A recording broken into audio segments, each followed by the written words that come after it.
Vous êtes soumis à la discipline du parti et ça a été salutaire, mais quelque part après, on a vu le résultat. Le RHDP a perdu face au candidat du PDCI RDA. Vous ne vous êtes pas dit quelque part, il y a une mauvaise lecture au sein du parti? Non, comme je vous l'ai dit tantôt, ce choix avait ses justifications. Donc, je ne vais pas critiquer le choix de mes patrons. Donc, ce choix avait des justifications.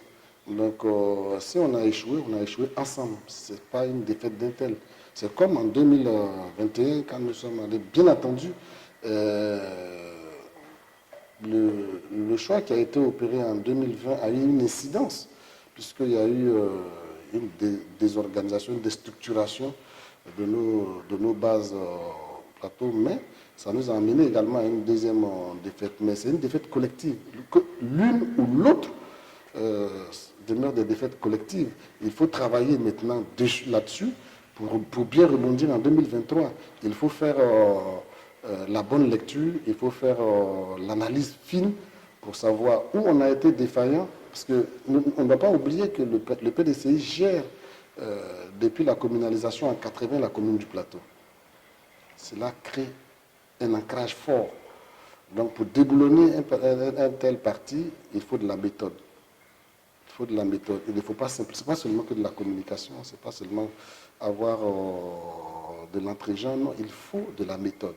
Il faut analyser la force de l'adversaire, savoir pourquoi, pendant toutes ces périodes-là, quelles que soient les adversités, il gagne. Voir les failles, travailler avec méthode et puis gagner.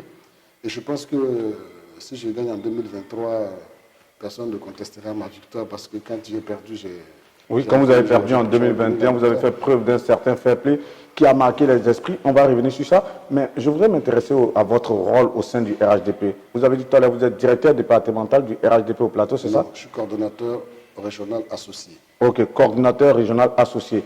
Et au sein du directeur du RHDP, quelle est votre fonction? Je n'ai pas de fonction. Comment est-ce que vous expliquez qu'en tant que militant de première heure, depuis toutes ces années, vous n'ayez pas un poste ou un rôle au sein du directoire? Non, je suis déjà nommé par le directoire coordonnateur régional associé. Mais dans l'organe, déjà de faire ce job-là. Non, quand on vous nomme quelque part, faites le job. Voilà, on ne peut pas être tous à la direction centrale. Vraiment. Où vous êtes, quand on vous nomme quelque part, faites le job. Si vous faites bien le job, on vous nommera à d'autres fonctions plus tard. Donc, moi, je ne suis pas exigeant sur ces questions-là. Où je suis, je fais bien ce qu'on me demande de faire. Et pour le moment, je suis coordonnateur régional associé au plateau. Avec mes camarades du plateau, nous travaillons à faire vivre la flamme du RHDP au plateau. Pour le moment, c'est ça. On a fait en sorte que le président remporte les élections. Malheureusement, nous avons fait ce faux pas aux législatives, dont nous avons tiré les leçons. On travaille méthodiquement à bien rebondir en 2023 et mieux porter la flamme du RHDP au plateau. C'est de cela qu'il s'agit. Il ne faut pas faire des batailles inutiles de positionnement. Non. Où vous êtes, faites bien ce qu'on vous demande de faire. On voit que vous avez la petite trop. Vous n'avez pas le statut de militant zélé qui souhaiterait jouer les premiers rôles. Mais est-ce que quelque part, vous ne pensez pas que cela vous porte préjudice dans votre positionnement au sein de votre parti? Du tout. Cela voudrait dire que j'ai un calendrier, j'ai un agenda secret, je veux être ceci. Non, non, non, non, non, non. Du tout, du tout. Moi, je vais servir. Moi, je veux servir et j'ai une ambition. Parce que je suis lié fortement à cette commune du plateau. Depuis 1986, je suis lié fortement à cette commune du plateau. Et je vois que certaines choses ne sont pas faites comme je souhaiterais. On peut mieux faire dans le rayonnement de la ville, dans ce qu'on peut apporter aux populations du plateau, qui ne sont pas si nombreuses que cela. J'ai des choses que je peux apporter, dont je me sens capable, dont j'ai encore l'énergie pour apporter ces choses-là. Ce combat m'intéresse. Ce combat me passionne. Je vais encore repartir en 2023, mais les autres ambitions, franchement, je n'y pense même pas. Qu'est-ce que vous a manqué en 2021 lors des législatives? Décidément, vous insistez. Non, mais nous avons accepté qu'on ne le dise pas sur ce plateau. Nous savons ce qui nous a manqué. Nous avons fait une analyse fine de notre défaite. Nous avons reconnu notre défaite. Après avoir reconnu la défaite, nous avons travailler à comprendre notre défaite et voir comment nous pouvons donc réparer cela en 2023. Et nous y travaillons avec méthode, croyez-moi. Ce qui a été salutaire, c'est votre manière d'accepter cette défaite en son temps. Belle déclaration qui a été reprise un peu partout. Ce n'était pas évident. Oui, franchement, ça a été... Mes partisans m'en ont voulu au départ avant de comprendre que... Oui, non, mais ça a été un très bel exemple. Et puis, il y avait un peu de tension au plateau qui commençait à poindre des gens. Non, moi, je ne peux pas être solidaire d'action antidémocratique, jamais. Ça a été un très bel exemple. C'est votre manière pour vous de faire la politique, ça? Tout à fait. Et je pense que chaque fois que j'ai eu à prendre la parole... Mais en fait, cet exemple-là a été pris difficile parce que, bon, il a été suivi par d'autres et il a été relayé. Tout à fait. Mais pendant la campagne, il est arrivé que je fraternise avec... oui, vos militants, sympathisants. Avec les militants voilà, c'est ça. Du camp de Hérojac. Et le dernier jour de la campagne, le candidat, le maire Hérojac et moi avions malencontreusement, le fait du hasard, choisi la même cité policière pour des meetings de campagne. Et la tension commençait à monter. Moi, je suis son aîné, j'ai appelé mes partisans, je leur ai dit on suspend et à notre meeting de clôture et à notre caravane. Parce que ça ne servira à rien que des jeunes du plateau s'affrontent inutilement. On a fait une belle campagne. Donc, rentrez chez vous et puis rendez-vous le jour du vote. Donc, c'est ma façon de faire la politique, je n'entends pas changer.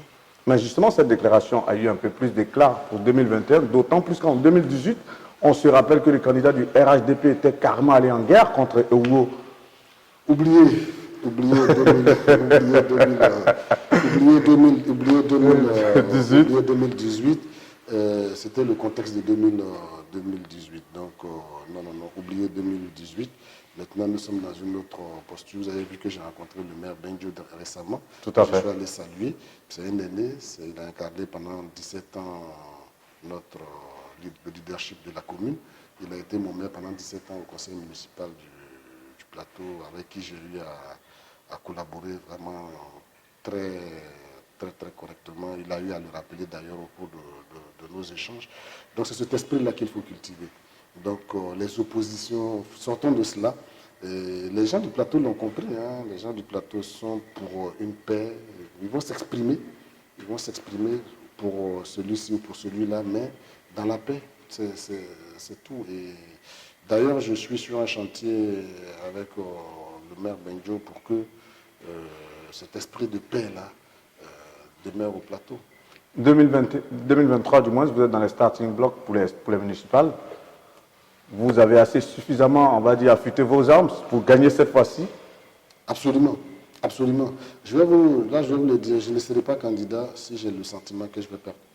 Si j'y vais, c'est que je vais gagner.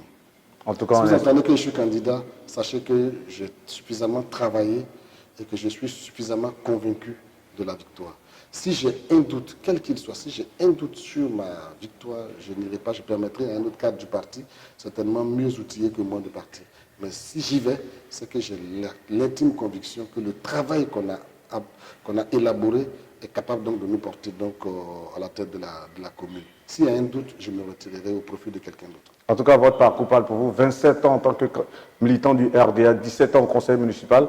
Vivement que 2023 soit l'année de OD à la mairie du plateau. C'est tout ce qu'on vous souhaite. Merci. On va s'intéresser un peu à la politique nationale. Quelle lecture vous faites de l'atmosphère actuelle? Une très bonne lecture. Moi, je suis un homme heureux aujourd'hui quand je vois au pays le président Laurent Gbagbo, je vois le président Bédié s'exprimer, le président Ouattara est là. Chacun s'organise, comme je l'ai dit tantôt, à préparer 2025. Donc, ce climat-là, c'est ce climat-là que nous souhaitons pour notre pays, que les uns et les autres s'expriment. J'ai oublié de citer aussi le président Afi, donc, qui est là, qui est le président du Front populaire ivoirien. Donc, chacun de ces leaders-là organise sa formation politique. Je pense que le Front populaire ivoirien va à un congrès ce samedi, donc je leur souhaite bon congrès. Et donc, moi, c'est ça que j'aime. Pour moi, la démocratie, c'est ça. La démocratie, c'est le libre exercice du jeu politique et chacun va écouter, les Ivoiriens vont écouter les uns et les autres, vont analyser les programmes des uns et des autres, vont créer développer une sympathie avec les uns et les autres, et puis vont choisir en 2025 celui qu'ils pensent être capable de conduire la nation. 2025, vous avez lâché. 2025, qui vous voyez comme potentiel candidat? Je vous l'ai dit tantôt, nous avons un chef. Je ne parlerai pas pour les autres. Et je voudrais, peut-être que j'aurais dû le faire d'entrée d'interview. Je parle à mon nom. Tout à fait. Mon nom, je ne suis pas... Oui, c'est vous qui êtes notre Voilà. invité. Vous n'êtes pas le représentant comme moi, le porte-parole du RHDP. Non, pas du tout. Là, on rencontre Odé. Le directeur de la communication, le directeur exécutif en charge de la communication, porte la parole du parti. Je parle en tant que Odé.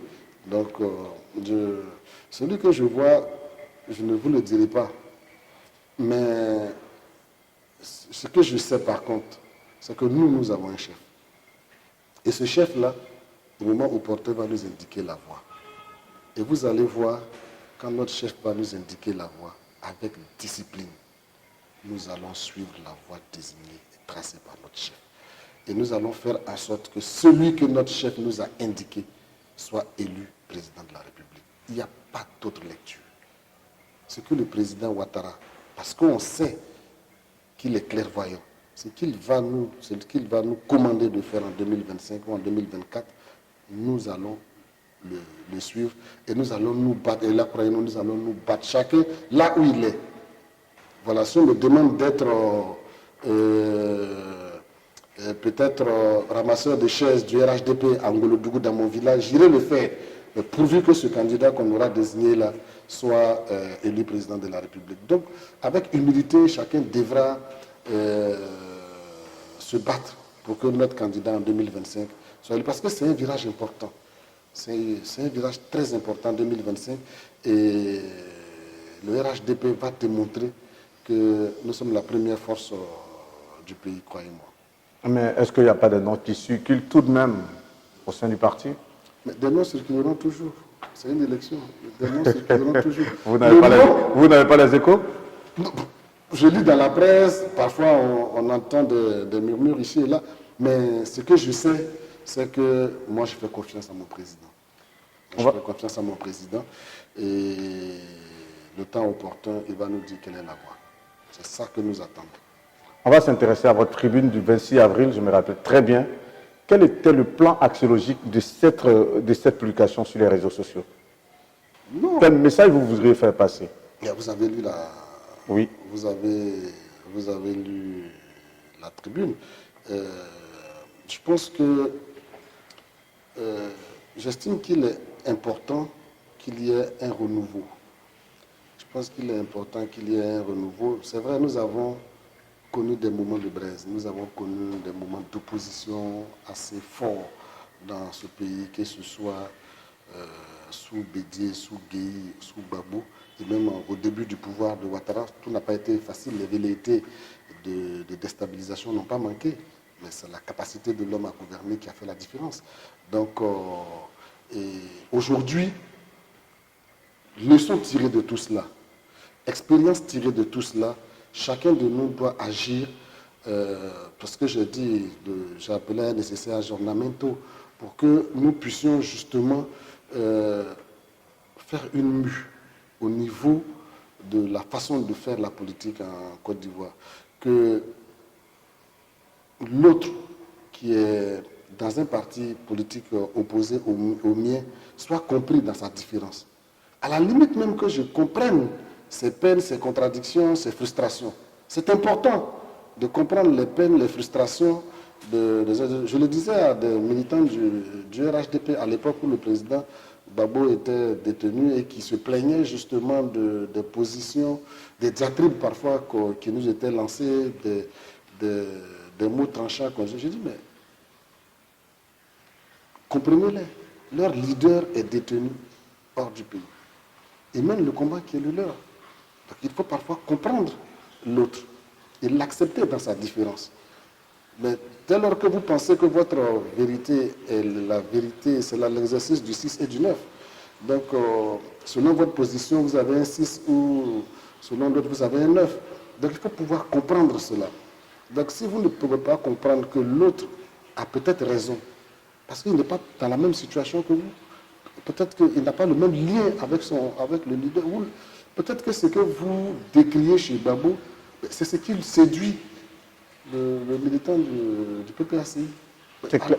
Mais, Pourquoi vous voulez lui enlever ce droit? Donc il faut qu'on fasse la politique autrement. Bien entendu, ça va nous ramener à un débat d'idées. Dès lors que j'accepte l'autre dans sa différence, dès lors que je suis d'accord avec l'autre, que nous avons un bien en commun qui est la Côte d'Ivoire, que nous ne devons plus agresser, dès lors que nous sommes d'accord sur ça, après, qu'est-ce que moi je suis capable d'apporter?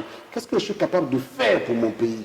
Quel est mon programme? Quel est mon relationnel à l'international? C'est tout cela maintenant qu'il va falloir mettre sur la table et séduire les Ivoiriens, parce que la politique, ce n'est rien d'autre qu'un jeu de séduction. mais cette tribune, sur le plan narratif, laissait sous-tendre pas mal de problématiques, notamment, déjà, on avait l'impression quelque part que OD voulait jouer, je dis l'impression, jouer un rôle national, mais qu'il n'avait pas justement cette capacité de vouloir s'émanciper véritablement. Qu'est-ce que vous répondez à ceux qui ont pu faire cette lecture? C'était une libre tribune. C'était une libre tribune, je me suis exprimé. Mais loin de moi, alors là, loin de moi, l'idée que vous venez d'avancer, je n'ai aucune autre ambition. Ma seule ambition, je vous l'ai dit, c'est d'être militant du RHDP, d'être militant du RHDP. Oui, vous avez commencé par la base, quand même, par la case. Le lien, il est c'est ça, c'est assez fort quand même. On a mené de grands combats. Ouais, 94. Depuis 94, on a mené de grands combats. Mais mon ambition, je vous l'ai dit, c'est de mettre du plateau. Les autres calculs, vraiment, je ne rentre pas dedans. Les autres calculs, je ne rentre pas dedans. Je serai bien là où le parti voudra me mettre. Et là où le parti me mettra, j'apporterai ma contribution. Vraiment, je ne suis pas à une lutte de poste, à une lutte de positionnement. Ça ne m'intéresse pas du tout. L'autre problématique soulevée lors de cette tribune, c'est, on va dire, le relais à passer à la nouvelle génération. Vous dites clairement que les trois grands leaders sont peut-être, on va dire, à la fin de leur mission. Vous êtes pour que ces trois leaders prennent leur retraite enfin? Je ne pense même pas qu'ils prendront leur retraite. Ce n'est même pas souhaitable qu'ils prennent leur retraite de la vie politique. Ils peuvent se retirer pour ne plus être candidats. C'est votre souhait? C'est votre souhait qu'ils se retirent? Je reviendrai là-dessus. Je reviendrai là-dessus. Ils peuvent se retirer et ne plus être candidats. Mais nous avons besoin d'eux. Nous avons besoin de leur expérience. Nous irons les consulter pour bénéficier de leur aura, pour bénéficier de leur clairvoyance. Donc, on aura besoin d'eux. Et chacun des trois a exercé les plus hautes fonctions de l'État.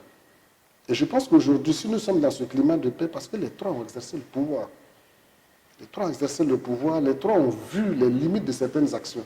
Et aujourd'hui, ils sont d'accord que le bien le plus précieux, c'est la Côte d'Ivoire. Tout à fait. Donc, si demain, ils ne sont plus en exercice au sein de leur formation politique, nous aurons toujours besoin d'eux. Maintenant, pour revenir à leur candidature, à leur éventuelle candidature, ces décisions d'abord leur appartiennent. Si le cadre constitutionnel, d'abord il faut aller dans un cadre légal. Si le cadre constitutionnel n'est pas abrogé, ne change pas, chacun des trois pourra être candidat. S'ils le désirent et si leur formation politique les adoube, moi je n'ai aucun problème. Moi je n'ai aucun problème. Vous voyez un peu ma compréhension. Il y a un cadre légal. Et si le cadre légal leur permet donc d'être candidat, ce qui est le cas en l'État, je n'ai pas de problème. Vous parlez de génération nouvelle. Quel est votre avis si celle qu'incarnent Guillaume Soro, Charles Bleugué, Jean-Louis Billon, Yasmina Onyen et autres? Quel est votre commentaire sur ces leaders-là qui peuvent c'est même priver la magistrature suprême? On sait qu'ils sont Guillaume Soro. Toute ambition est légitime quand elle est dans le cadre. Mais pris individuellement, votre avis sur chacun d'eux? Oh. Là, j'ai cité quelques noms. Bon, on va commencer par Guillaume Soro. Je vous avoir souri pour voir. Guillaume Soro, jusqu'à une date récente, militant de notre formation politique. C'est quelqu'un qui a mené des combats que nous avons eu en partage à un moment donné. Donc, il a été notre patron, il a été premier ministre, donc je suis notre patron. Donc, je respecte l'homme, je respecte le parcours politique de l'homme, je respecte les causes qu'il a défendues. Mais aujourd'hui, nous sommes en rupture. Il est lui-même en rupture avec le parti auquel il a appartenu, il est en rupture avec le leader qui est le président Ouattara. Ouattara, il est en mutuel, il est cadre du RHDP, mais je me suis toujours gardé de l'attaquer publiquement, même après lui, ça n'a pas d'intérêt. Quand quelqu'un a mené ce type de combat-là et qu'à un moment donné, vous n'êtes plus en phase, il y a des choses que vous ne dites pas. Et c'est ce que je regrette à son niveau. Je regrette qu'il soit allé souvent trop loin. Il appartient à la même culture que la mienne, où on a conscience, on nous a éduqués d'une certaine façon. On a conscience que des insultes livrées en public ne peuvent pas être effacées par des excuses données en privé. Donc aujourd'hui, il n'est pas allé trop loin. C'est à lui de répondre à cela et c'est à lui d'emprunter le chemin de sa propre rédemption. Ça, c'est une autre phase, ça le concerne. Mais moi, j'estime qu'il avait un gros potentiel et peut-être sera-t-il rebondir un jour, je le lui souhaite, mais aujourd'hui, ça me paraît un peu compliqué. Jean-Luc Bion. Jean-Luc Bion, il a été président du conseil régional de ma région. Il était président du conseil régional du handball. Je n'ai pas un lien particulier avec lui. Je sais qu'il a dirigé un très grand groupe dans ce pays. Je l'ai vu en action gouvernementale. J'ai suivi un peu son départ au RDR, ensuite son retour au PDCI, aujourd'hui l'ambition qui est passée. Je ne le connais pas davantage, je ne sais pas qui est avec lui, il appartient à une autre formation politique. Maintenant, ce qu'il doit savoir que pour faire la politique, il faut beaucoup de courage. La type, je ne sais pas, la vie me dira. C'est une belle problématique ça. Est-ce qu'il a le courage d'affronter, on va dire, très très belle problématique, M. Jean-Luc Bion. Je pense qu'à vous de répondre à cette épineuse question qui reste posée, on termine par Charles Begoudet. Charles Begoudet, moi déjà je voudrais dire quelque chose, j'ai apprécié l'interview qu'il a eu à vous accorder. Et je pense qu'il est dans une bonne amorce de son avenir politique. Je l'ai écouté à plusieurs reprises. Il y a un changement profond qui s'est opéré et j'espère qu'il reviendra au pays pour jouer sa partition. Et j'ai relevé quelque chose qui ne me semble pas pressé. Il ne me semble pas pressé. S'il n'est pas pressé et s'il a tiré suffisamment de leçons du passé, il pourrait avoir un rôle à jouer dans ce pays. Mais pour moi, que ce soit Bion, que ce soit Guillaume Soro, que ce soit Blécham Begoudet, ce n'est pas d'actualité.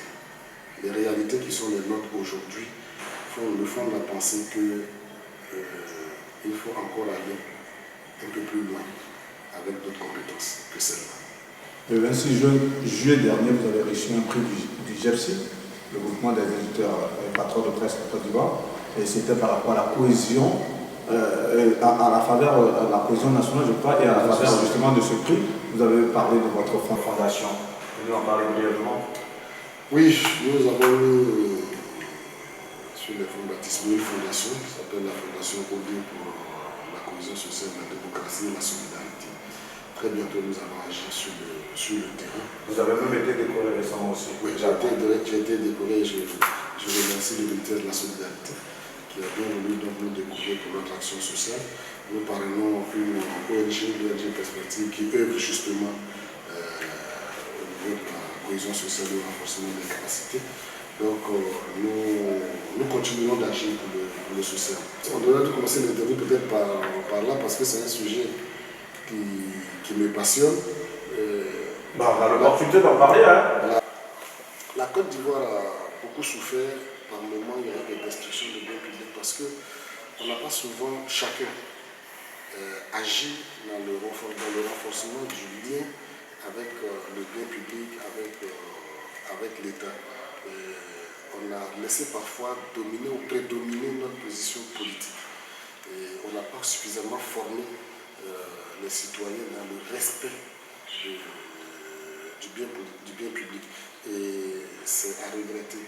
Parce que vous voyez, que ce soit le président Gbagbo, le président Bédié ou le président Ouattara, quand les Ivoiriens se lèvent et vont casser des bus, c'est pas le président, c'est pas le bus de l'État de Côte d'Ivoire qu'ils cassent, c'est pas leur bus qu'ils cassent, c'est pas le bus à la communauté qu'ils cassent. Ils cassent le bus de Bédier, de Gbagbo ou de Ouattara. La charge haineuse qu'ils ont pour l'un ou l'autre de ces leaders, en ce moment, ils la transfèrent sur ce bus. C'est dommageable. Il faut apprendre aux Ivoiriens que le bus, l'édifice au plateau, c'est un bien non seulement qui nous appartient à tous, mais qui appartient à chacun d'entre nous. Sont-ils prêts à détruire leur propre bien? Non. Dès lors que chacun d'entre nous va comprendre que le bien public est son bien, à partir de ce moment-là, on aura un autre relationnel avec le bien public et avec l'État. Il faut travailler à cela. C'est pourquoi nous nous engageons. Et ce sera l'une des missions de notre fondation. Travailler à faire comprendre aux Ivoiriens ces différents aspects. Cette conscience nationale. Le respect de la différence. Il faut travailler à cela. Donc, cette fondation va avoir... J'ambitionne de faire prononcer une conférence ici par l'écrivain académicien français Amin Malouf, qui a fait un excellent livre sur les identités meurtrières, pour nous faire comprendre que la question identitaire, combien de fois elle peut être dommageable pour la cohésion sociale. Donc, vraiment, je suis très attaché à cette fondation et je prie Dieu qu'il nous donne les moyens de lui permettre d'agir aussi bien à Abidjan que partout en Côte d'Ivoire pour réduire le fossé entre les communautés, entre les Ivoiriens. Lorsque vous parlez de cohésion sociale avec la Fondation OD, je vois que vous surfez pratiquement sur les mêmes thématiques que Aube Nouvelle de Vincent Irrier. C'est un ami. C'est un ami, lui, d'ailleurs nous avons animé il n'y a pas longtemps un panel ensemble, mais là c'était sur plutôt chose, c'était sur l'impact des réseaux sociaux. Et c'est un ami, il a choisi sa voie, je le salue, je l'encourage dans la voie qu'il a choisie. Les gens pensent que pendant longtemps on a posé sur la question de la réconciliation nationale. Les gens ont pensé que le président Ouattara lui seul pouvait comme ça, comme par une baguette magique, réconcilier tous les Ivoiriens. Mais non, chacun doit se dire que la réconciliation ivoirienne dépend de chacun d'entre nous. Le président Ouattara lui fixe le cap. Il crée les conditions. C'est son rôle, le président de la République. Mais chacun de nous doit agir. Si vous n'êtes pas capable, si vous êtes dans une cour commune, de vous lever le matin, saluer votre voisin qui est dans le même parti politique que vous, ce n'est pas le président Ouattara qui va venir vous réconcilier. Chacun doit agir à son niveau. D'abord agir sur soi-même. Changer nos paradigmes d'appréciation. On doit quitter le rejet de l'autre parce qu'il n'est plus de la même formation politique que moi, parce qu'il n'est pas de la même ethnie que moi, parce qu'il n'est pas de la même religion que moi. Il faut qu'on sorte de cela. Ça, c'est un travail individuel. Et ensuite, il faut qu'on accepte l'autre dans sa différence. Et après, agir à réduire le fossé. Donc il y a des étapes. Et nous allons, au niveau de la Fondation, travailler à cela, à faire comprendre aux Ivoiriens que c'est facile d'accuser le président de la République, mais individuellement, vous-même, vous faites quoi? Est-ce que vous êtes des exemples de cohésion sociale? Est-ce que vous êtes des exemples de réconcilier avec vous-même? Si vous n'êtes pas capable de vous réconcilier avec vous-même, comment vous pouvez réconcilier les autres? Donc il faut que nous travaillions à cela. Et je pense que la charge de travail de la Fondation sera énorme. Nous sommes heureux de vous voir promouvoir les telles valeurs, c'est très important, parce que c'est ce qu'il faut aujourd'hui à la Côte d'Ivoire. La position tranchée, non, il faut sortir des positions tranchées, il faut sortir des extrêmes. Je vous le dis, il y a des gens qui sont restés, qui ont, comme si on avait formaté leur esprit. Quelqu'un me l'a relayé un jour et j'ai lu un article de Venance Kona un jour là-dessus, où des Ivoiriens sont allés à Yopougon casser un bitume qui se faisait, simplement parce que ce bitume n'a pas été fait par Gbagbo et par le président Ouattara, donc il n'en veut pas. Vous voyez jusqu'à quel niveau on a formaté des esprits, le bonheur qu'on leur apporte, le développement qu'on apporte, ils le rejettent parce que ce n'est pas leur leader qui l'a fait, pourtant celui-ci n'est plus au pouvoir. c'est pas le président Ouattara qui va circuler et prendre sur ce bitume. Donc il y a un travail à faire. Cela nous invite justement à comprendre qu'il y a un travail énorme à faire. C'est valable pour d'autres exemples. Hein. Ça c'est valable pour d'autres exemples. C'est pas seulement cela, je ne vais pas stigmatiser. C'est valable pour d'autres exemples. Mais ça nous demande qu'il faut agir.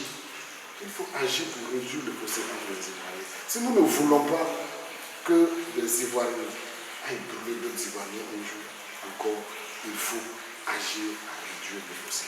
Amener les uns et les autres à s'accepter dans leurs différences. On ne peut pas être tous de la même ethnie. Et c'est même une bénédiction. C'est même une grâce de ne pas être de la même ethnie, de ne pas avoir la même religion en partage, de ne pas être du même parti. C'est cette différence-là qui doit nous enrichir. Ça doit être une force. On doit accepter, on doit fraterniser même dans l'expression de nos différences. Et dans le respect. Dans le respect. On respecte l'autre dans sa différence. Il supporte tel autre candidat, c'est son droit. Moi, je ne suis pas d'accord avec lui. On peut s'asseoir sur une table, débattre. Il ne m'a pas convaincu, je ne l'ai pas convaincu, on se salue, je l'ai convaincu, tant mieux, il m'a convaincu, tant mieux. Voilà, c'est comme ça qu'il faut qu'on agisse désormais. Et non plus faire la politique permanemment avec un couteau entre les dents, prêt à se découper. Et il faut qu'on sorte des politiques de tribus assiégées où chacun pense que bon, il faut défendre son clan absolument contre telle adresse. Non, il faut être dans l'ouverture et c'est à cela que nous invite le président de la République. Plein succès dans l'émission, donc assigné à la Fondation OD. On voit les valeurs que vous prenez, ce sont des valeurs cardinales pour la bonne marche de la société ivoirienne. Et en tout cas, nous, on est tout heureux de vous voir expliquer cela sur notre plateau. Ce sont de telles valeurs qu'on veut promouvoir. Et je pense que le cadre était bien choisi. Mais on vous sait aussi proche de l'univers artistique. C'est quoi votre histoire avec les artistes voilà. Est-ce que vous pouvez nous en parler? On sait que vous avez récemment dissous votre ancienne structure de production qui est Quanta Production. Et là, maintenant, résolument, vous êtes sur le terrain politique. C'est pourquoi cela a absorbé tout le temps de cette interview. Oui. Mais quand même, vous avez une histoire avec l'univers artistique. Oui, bien sûr. Et je serai toujours du milieu. Et pas plus tard qu'avant-hier, je recevais le groupe Les Patrons. Ils sont venus me présenter leur nouvel album. Donc, je serai toujours sur le terrain de la culture. Il y a un jeune photographe que j'apprécie beaucoup qui s'appelle Tony. Je le suis et je pense qu'un jour il va falloir d'ailleurs que je songe à faire quelque chose avec ce jeune homme. Je lui ai acheté des tableaux et je pense qu'un jour il va falloir travailler à mieux faire connaître ce jeune homme-là. La culture fait partie de moi, donc je serai toujours du milieu de la culture. Bien entendu, à un moment donné, comme mon regretté frère Ahmed Bakayoko, qui à un moment donné s'est senti obligé de mettre un terme à Mayama Production, il était arrivé le moment où je devais donc arrêter l'action avec Quanta Production. Et puis, ça ne veut pas dire pour autant que j'abandonne le milieu de la culture, le milieu du showbiz. Non, non, non. Je serai toujours dans ce milieu, j'appuierai toujours les artistes du mieux que je peux. Et j'aurai toujours mon lien avec le milieu culturel. De tous les événements que vous avez pu organiser, lequel vous a marqué? Je pense que Quanta Production a participé à la caravane de la réconciliation nationale. Nous avons sillonné plusieurs villes du pays avec tous les artistes quasiment de la Côte d'Ivoire, Alpha Blondy, Tikenja Fakouli, Mewe, Yagede, Siro et tous les autres, Ismaël Isaac, tous les autres y étaient. Ça a été une formidable aventure et on est allé, on n'a pas fait que des concerts, on est allé à la rencontre des Ivoiriens, on sortait fraîchement de la crise et ça a été des moments forts. Donc ça reste des souvenirs inoubliables. Et puis bien entendu, on a fait de grands concerts qui ont plu aux Ivoiriens.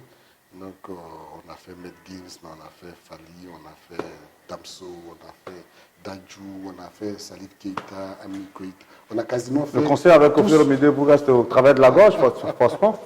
Oui, Kofi Olomide, quand il disait Ouattara, on me filme, c'est de moi qu'il s'agissait. Ça a été malheureusement la seule zone, la seule ombre dans mon parcours dans cet univers. Parce que l'individu est particulier, mais les Ivoiriens ont bien compris de quel côté se trouvait la faute. Quels sont les artistes que vous avez produits? J'ai produit Fadal D, j'ai produit Ismaël Isaac. Bon, après, j'ai conseillé certains dans leur parcours, dans leur cheminement. J'ai produit La fille de Miwe. J'ai accompagné certains discrètement dans leur parcours, dans leur développement. Deux petites questions rapidement avec des réponses précises. C'était pour vous le temple discothèque? Parce qu'il y a eu tellement de propriétaires qui ont été annoncés lorsque cette boîte de nuit a ouvert. C'était pour vous? Oui. Vous aviez été un soutien souterrain et indéfectible du président Alassane Ouattara avant qu'il ne vienne au pouvoir? Oui. Absolument. Quand je n'ai pas de soutien, je n'ai pas de soutien financier, bien entendu. Que puis-je, moi, avec mes petits centimes là, apporter au président? Bah, c'est ce que je t'ai dit. Très souvent, c'est pour ça que je vous pose la question. Jamais, mais attendez où? Moi, je suis un fonctionnaire. Vous avez été juste un soutien en tant que militant de base. Je suis un militant, je lui ai apporté mon énergie. J'ai apporté mon énergie, c'est tout ce que je lui ai apporté. Mon énergie, je continue de lui apporter chaque fois que besoin sera. Il n'y a que ça d'ailleurs. Le président Ouattara n'a pas été homme à commander le soutien financier de qui que ce soit. Si des gens ont raconté des choses, ça existe que dans leur imaginaire. Non, l'homme que nous avons connu, que nous avons pratiqué au parti, c'est lui toujours, d'ailleurs lui-même qui finançait tout. On se demandait même parfois comment il le faisait. Non, il faut même pas, jamais. C'est bien de le préciser. Ça faisait tellement longtemps qu'on attendait cette interview.